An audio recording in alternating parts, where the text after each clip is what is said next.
আসসালামু আলাইকুম ওয়া রাহমাতুল্লাহি ওয়া বারাকাতুহু। প্রিয় বন্ধুরা, প্রাকৃতিক সৌন্দর্য বাড়াতে নানা জাতির পাখি মহান আল্লাহ তাআলা সৃষ্টি করেছেন। রূপ ছড়িয়ে দিয়েছেন পাখির ডানায় ডানায়। শুধু সেটার অনুগত্য নয়, পাখির সৌন্দর্যের কারণেই পাখির প্রতি মানুষের ভালোবাসা জন্মায়। শিশুর কোমল হৃদয়ে পাখির প্রতি ভালোবাসা, বাউলের গানে পাখির সুর, কবিতার উৎসিক্তমালাও পাখির উপমা। ভোরের আলো জেগে ওঠার সঙ্গে সঙ্গে যারা মুখর দিনকে স্বাগত জানায়, সে প্রাকৃতি বান্ধব পাখিদের প্রতি মানুষকে সহানুভূতিশীল করে তোলার জন্য পবিত্র কুরআনের বিভিন্ন স্থানে মহান আল্লাহ পাক পাখি প্রসঙ্গ টেনে এনেছেন। হযরতে ইব্রাহিম, ইউসুফ, দাউদ, সুলাইমান এবং ঈসা আলাইহি ওয়াসাল্লামের কাহিনীতে পাখির বিবরণ রয়েছে। হুদহুদ নামের একটি পাখি ছিল হযরতে সুলাইমান আলাইহি ওয়াসাল্লাম। ইনার বিশ্বস্ত গুপ্তচর ও সংবাদবাহক। কুরআনে রয়েছে, সুলাইমান বিহঙ্গ দলের সন্ধান নিয়ে বলল, ব্যাপার কি? হুদহুদকে দেখছি না যে, সে অনুপস্থিত নাকি? সে উপযুক্ত কারণ না দর্শালে আমি তাকে অবশ্যই কঠিন শাস্তি দেব অথবা জবেহ করব। অবিলম্বে হুদহুদ এসে পড়ল এবং বলল, আপনি যা অবগত নন আমি তা অবগত হইয়াছি এবং সাবা থেকে সুনিশ্চিত সংবাদ নিয়ে এসেছি। আমি এক নারীকে দেখলাম, ওদের উপর রাজত্ব করছি। তাকে সব কিছু দেওয়া হইয়াছে এবং তার রয়েছে একটি বিরাট সিংহাসন। সূরা নামল আয়াত 20-23। পাখিদের থেকে শিক্ষা গ্রহণে আল্লাহ তাআলা বলেন, তারা কি লক্ষ্য করে না, আকাশের শূন্য গর্বে নিয়ন্ত্রণাধীন বিহঙ্গের প্রতি আল্লাহই ওদের স্থির রাখেন। অবশ্যই এতে নিদর্শন আছে মুমিন সম্প্রদায়ের জন্য। সূরা নাহল ৭৯।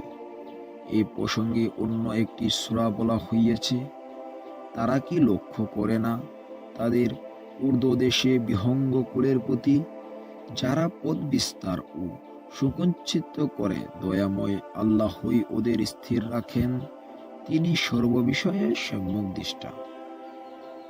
নবী সাল্লাল্লাহু আলাইহি ওয়াসাল্লাম প্রকৃতির নন্দিত সন্তান পাখিদের অত্যন্ত ভালোবাসতেন। আল্লাহর এই অনুপম সুন্দর সৃষ্টির প্রতি ছিল তার গভীর আকর্ষণ এবং অনুকম্পা। শুধু তাই নয়, আল্লাহর প্রতি সৃষ্টির প্রতি ছিল তার আগাধ প্রেম ও ভালোবাসা। একদিন আমাদের প্রিয় নবী সাল্লাল্লাহু আলাইহি ওয়াসাল্লাম তার সাহাবাদের নিয়ে বসে ইসলামকে মানবতার দুয়ারে পৌঁছে দেওয়ার জন্য পরামর্শ করছিলেন। এমন সময় একজন সাহাবী একটি পাখির কয়েকটি বাচ্চা ধরে নিয়ে উপস্থিত হলেন, আর সেই সাহাবীর মাথার উপর দিয়ে নিরাপদ দূরত্ব বজায় রেখে মা পাখিটি কিচিরমিচির করতে করতে উড়ে আসছিল। নির্মম দৃশ্যটি সৃষ্টিকুলের মহান বন্ধু আল্লাহর নবী সাল্লাল্লাহু আলাইহি ওয়াসাল্লামের দৃষ্টিগোচর হতেই তার অন্তর যেন অজানা ব্যথায় ব্যথিত হল। সন্তান হারা মা পাখিটির আহাজারি যে নবীজির কোমল হৃদয়ে বিষাক্ত তীরের মতো বিদল।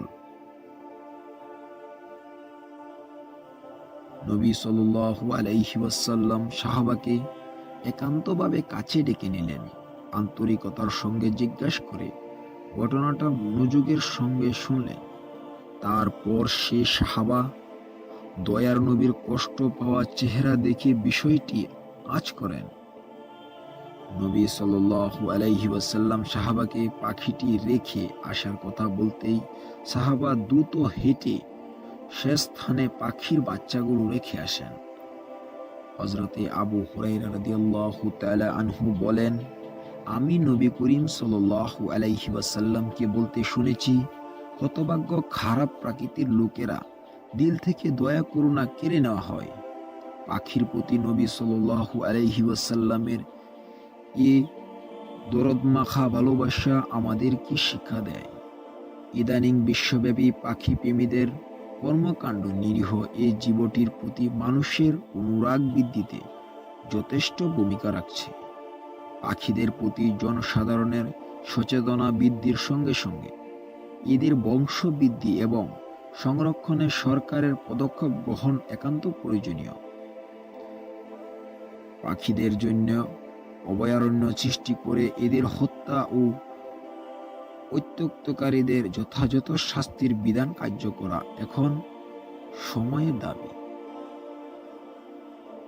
পৃথিবীর বিভিন্ন অঞ্চলে থাকার জন্য আসে পাখিরা, কিন্তু তাদের প্রতি প্রতিবেশী মানুষ চালায় নির্মম অত্যাচার, আর এই কারণে কোনো পাখি প্রাণ হারায় আর কোনোটি চরম ভয় পেয়ে চলে যায় স্বদেশে, যে কারণে প্রকৃতি হারায় তার সৌন্দর্য।